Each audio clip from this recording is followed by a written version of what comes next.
بسم اللہ الرحمن الرحیم اللہم صلی علی سیدنا مولانا محمد وعلی آلہ وصحبہ وبارک وسلم۔ السلام علیکم۔ اپنی لاسٹ ویڈیو میں ہم نے حدیث جبریل کے ذریعے دین اسلام کے 3 مین فیزز کو کور کیا تھا۔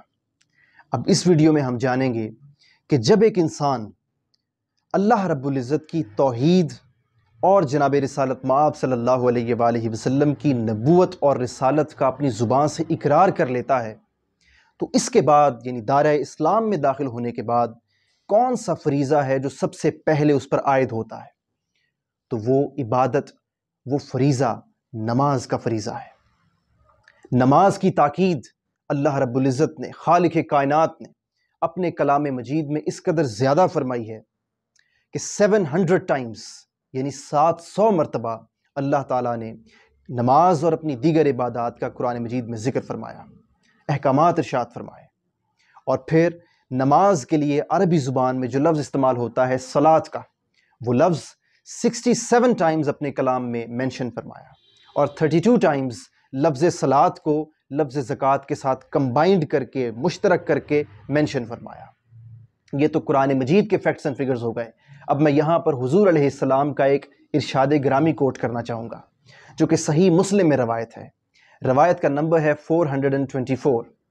حضور علیہ السلام نے فرمایا بین العبد و بین الکفر ترک الصلاۃ، یعنی بندہ مومن اور کفر کے مابین واحد فرق نماز کو چھوڑنے کا ہے۔ آپ اندازہ کیجئے کہ تاجدار کائنات صلی اللہ علیہ وآلہ وسلم کس قدر ممانعت فرما رہے ہیں نماز کے عمل کو چھوڑنے کی، اس عبادت کو ترک کرنے کی کس قدر ممانعت ہے۔ اب یہاں پر میں آپ کی توجہ نماز کے غلاف میں چھپی اہمیت کی طرف دلانا چاہوں گا۔ نماز کی جو اہمیت اس قدر زیادہ بیان ہوئی، آخر اس میں کیا راز چھپا ہے؟ تو اس راز کو ڈسکور کرنے کے لیے، جاننے کے لیے میں امام طحاوی کی ایک روایت جو انہوں نے اپنی کتاب شرح معانی الآثار میں روایت کی، اور روایت کا نمبر ہے 1014 یعنی 1014۔ روایت کچھ یوں ہے کہ ہم جو فجر کی 2 رکعات بطور فرض پڑھتے ہیں اور قیامت تک یہ فرض رہیں گے، یہ در حقیقت حضرت آدم علیہ السلام کی یاد تازہ کراتی ہے۔ وہ کیسے؟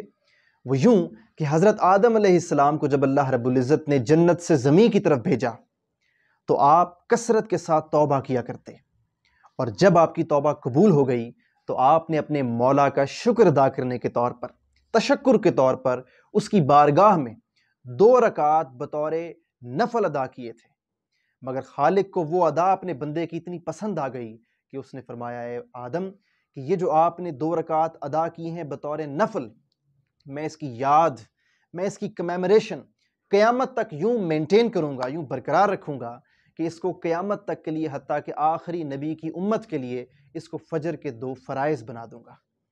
سو فجر نماز کی جو 2 رکعات فرض ہیں وہ در حقیقت حضرت آدم علیہ السلام کی سنت ہے۔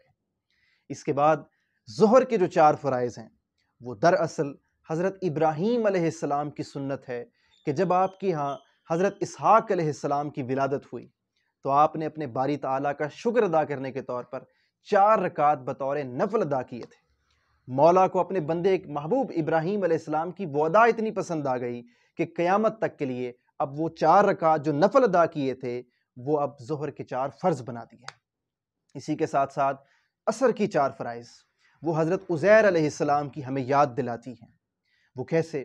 حضرت عزیر علیہ السلام کو اللہ رب العزت نے پہلے وفات سے نوازا، پھر وفات کے بعد دوبارہ حیات سے نوازا، اور سورۃ البقرہ کی ورس نمبر 259 یعنی آیت مبارکہ نمبر 259 میں اللہ تعالیٰ نے حضرت عزیر علیہ السلام سے پوچھا کہ میرے محبوب بندے، کیا آپ کو اندازہ ہے کہ ہم نے آپ کو کتنا عرصہ حالت وفات میں رکھا؟ تو جواب آیا کہ مولا لگتا کچھ یوں ہے کہ شاید 1 دن یا اس کا کچھ حصہ گزرا ہو، یعنی a day or a part of the day I felt۔ سو قربان جائیے کہ اللہ رب العزت نے کس طرح 100 سال کا عرصہ وفات اپنے محبوب پیغمبر کو فقط 1 دن یا اس کا کچھ حصہ باور کروایا، محسوس کروایا۔ تو حضرت عزیر علیہ السلام نے جب دوبارہ آپ کو حیات ملی تو آپ نے شکر ادا کرنے کے طور پر 4 رکعات بطور فرض ادا کیے تھے۔ اللہ کو وہ ادا اتنی پسند آ گئی کہ قیامت تک کے لیے اب ہم سب کے لیے عصر کے وقت وہ 4 فرض مقرر فرما دیے۔ پھر اسی طرح تسلسل آگے بڑھتا ہے حدیث کا، روایت کا۔ مغرب کی 3 رکعت جو فرض ہے ہم پر اور قیامت تک رہیں گی، وہ در حقیقت حضرت ایوب علیہ السلام کی ہمیں یاد دلاتی ہیں۔ وہ اس طرح کہ اللہ رب العزت نے اپنے محبوب ایوب کا امتحان لینے کی غرض سے آپ کو آزمائش میں ڈالا اور 18 برس آپ کو سکن ڈیزیز میں مبتلا کیے رکھا، آپ کو جلد کا مرض لاحق تھا، اور جب 18 برس کے بعد آپ اپنی اس سکن ڈیزیز سے ریکور ہو گئے تو آپ نے اپنے باری تعالیٰ، اپنے محبوب، اب پیغمبر کے محبوب ہیں باری تعالیٰ خالق کائنات، آپ نے اپنے خالق کا شکر ادا کرنے کے طور پر 4 رکعت بطور نفل کی نیت کی۔ اب چونکہ 18 برس بیماری سے ہو کر گزرے ہیں تو کمزوری اتنی زیادہ تھی، ویکنس کا عالم یہ تھا کہ آپ 3 رکعت جب آپ نے پڑھ لیں تو 4تھی رکعت کے لیے اٹھنے کی ہمت نہ ہوئی، تو آپ نے 3 رکعت پر ہی اپنے وہ عبادت کو سمپ کر لیا۔ اللہ کو اپنے ایوب علیہ السلام کی وہ نامکمل ادا اتنی پسند آ گئی کہ فرمایا اے ایوب، اتنی ادا پسند آئی ہے کہ اب قیامت تک کے لیے آخری نبی پاک صلی اللہ علیہ وآلہ وسلم کی امت بھی مغرب کے 3 فرائض کے طور پر ان کو ادا کریں گے، آپ کی یاد کو دہرائیں گے۔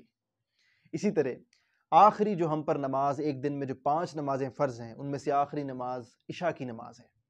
عشاء کی نماز ہمیں حضرت یونس علیہ السلام کی یاد دلاتی ہے۔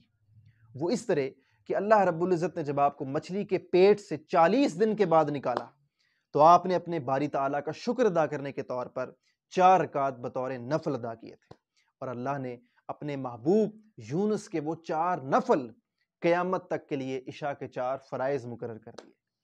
سو آپ نے دیکھا کہ کس طرح خالق کائنات نے اپنے محبوب پیغمبروں کی اداؤں کو محفوظ کر رکھا ہے نماز کے 5 وقتہ نماز کے فرائض میں۔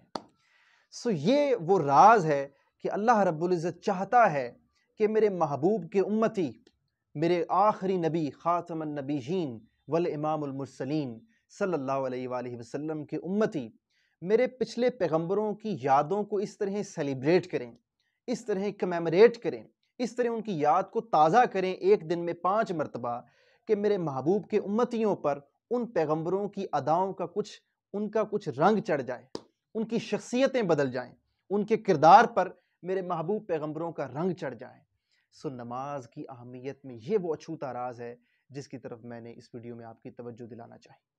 امید کرتا ہوں کہ آپ کو ویڈیو پسند آئے گی۔ اگر آپ کو پسند آئے تو ہماری ویڈیو کو لائک کیجیے گا اور ہمارے اس پیغام کو آگے شیئر کیجیے گا، تاکہ یہ جو حق کا پیغام ہے یہ لمیٹڈ نہ رہے بلکہ یہ آگے پھیلتا رہے۔ اور ہمارے چینل کو سبسکرائب ضرور کیجیے گا تاکہ آپ کو آنے والی ہماری اپ کمنگ ویڈیوز سے متعلق اپڈیٹس ملتی رہا کریں۔ والسلام علیکم۔